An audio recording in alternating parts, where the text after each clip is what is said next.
ladies and gentlemen, boys and girls.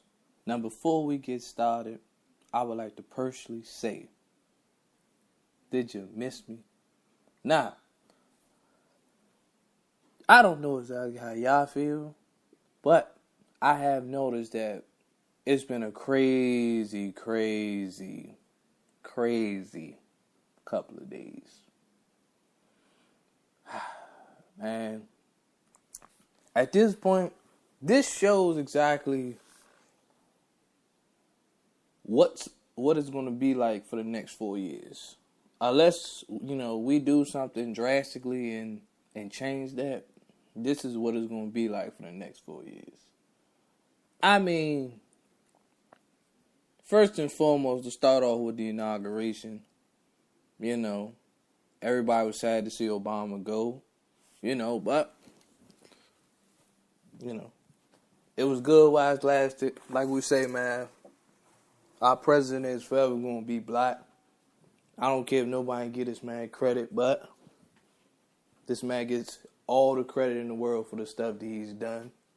Skin color ain't got nothing to do with it. This man actually made some serious changes, though. To them, even if they didn't think he made no changes, at least the brother was trying. Put it like that. At least the brother was trying.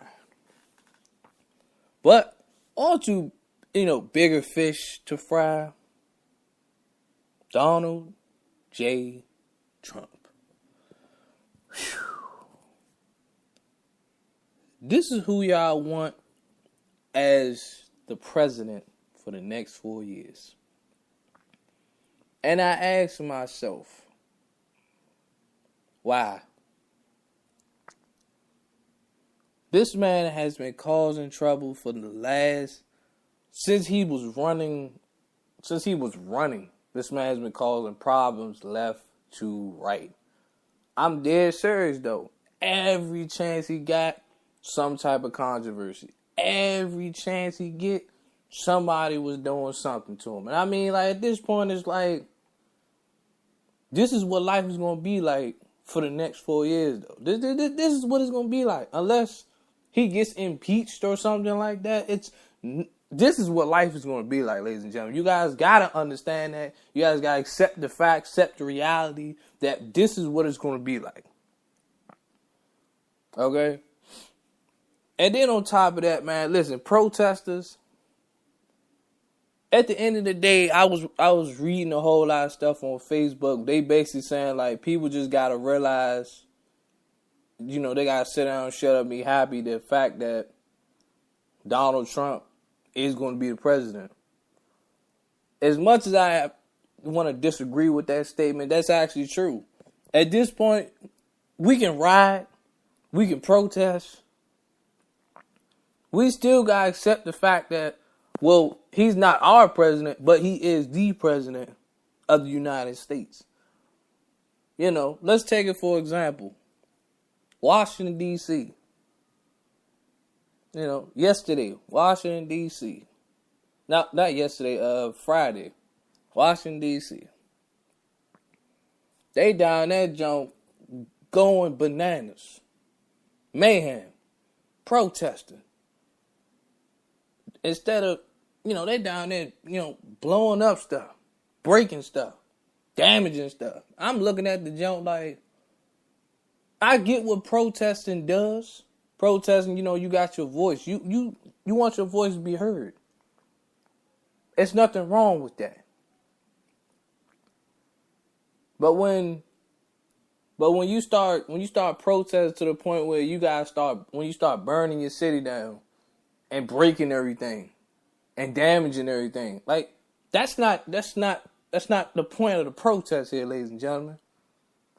Now I was watching a protest on my TV and on Facebook and all this other stuff.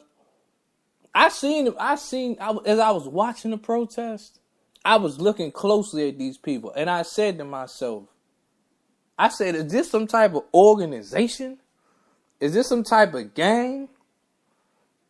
Because you could tell the difference between, normally protesters would just stand out in front of a building or something and just call it a day. You know what I'm saying? A normal protest would have probably went like, okay, everybody would just march to the inauguration, you know, with their picket signs up, you know, saying we don't want Trump and all this other stuff. That's probably what a normal protest looked like.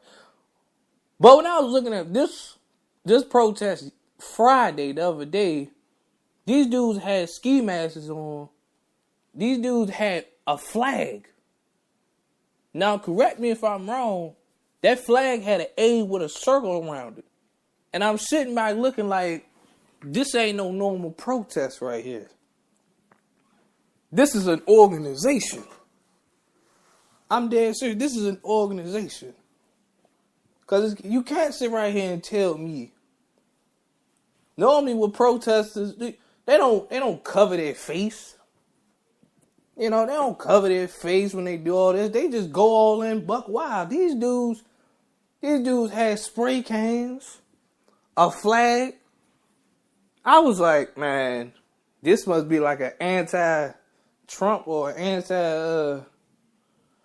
anti-protest unit or something. Every time they protest, these are the people we call right here. Because I was just sitting by looking. I was like, I said, nah, these ain't no normal protesters right here. This something, you know, these dudes that got some stuff on their chest they want to get off. You know, the dude spray paint on the side of the building, that joint said revolution or death. I said, yeah, these dudes right here, these on this a different type of protest right here. I'm dead serious. I was like, this is a different type of protest group right here, cause no. And then on top of that, everybody talking about inauguration, right? Inauguration, the day he actually touched the Bible, sworn in office. Cool. Whatever. But I was reading somewhere where basically my girl Chrisette Michelle, you know, love Chrisette Michelle's voice, amazing singer. They said Chrisette Michelle basically just ruined her whole career in a matter of a day. And I said to myself, some things you just gotta understand. That's just not a road you want to go down. You know, she's a popular singer, but she's not a popular singer. You guys get what I'm saying. So basically the story was that Trump was basically trying to round up people to sing at his inauguration and perform at his inauguration. Now he know most of the black singers wasn't going to do it. You know, he tried to ask Kanye, even though him and Kanye supposed to be buddies. Kanye, as much Kanye trip about a lot of things, but Kanye ain't crazy. Kanye about to say, look, bro, we might talk and whatnot, but when it comes to my career, nah, bro. I'm cool. Appreciate that, though. Exactly, man. That's exactly how it is, though. He tried to ask John Legend. He tried to ask Jennifer Hudson. All these people turned him down. So, he had the normal. He had, different kind of performers. He had like Keith Urban and probably a whole bunch of pop and country singers. We don't really care about them people right there. Ain't nothing wrong with country, but, you can have them guys right there. I think he tried to ask Flo Rida to do it. He can have Flo Rida. Flo Rida not with us anymore. But on a serious note, they said that Chrisette Michelle blew a $750,000 deal with Netflix. Because Spike Lee wanted to make the remake of She's Gotta Have It. She blew a $750,000 check to be involved in whatever that was on Netflix. I guess it's a remake on Netflix or something. It ain't done yet, Stay tuned, I guess. But she blew that.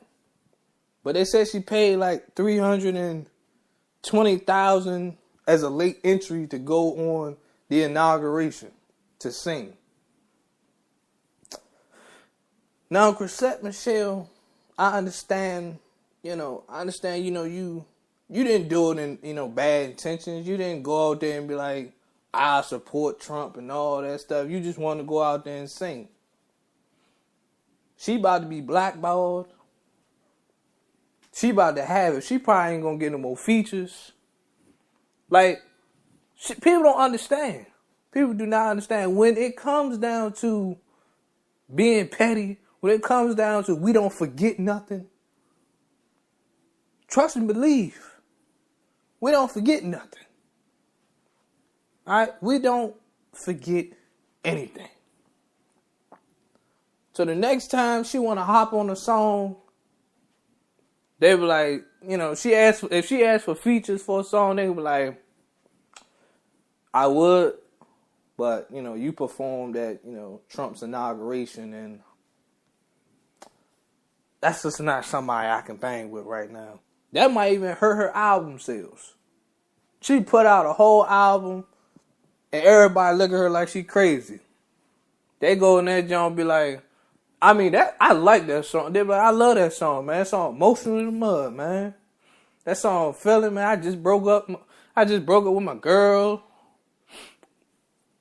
I ain't gonna support that song though, cause she sung at Trump inauguration. I can't do that. I can't even mess with it. I can't even mess with that one. They should. That's exactly. People don't forget anything. Okay. People don't forget.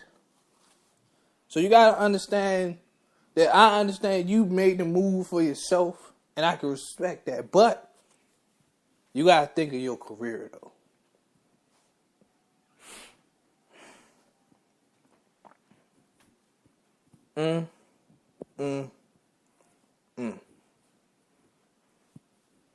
Boy, I'm trying to tell you, boy, this is about to be the roughest. This is about to be the roughest 4 years in life. Now all of a sudden, I wake up this morning.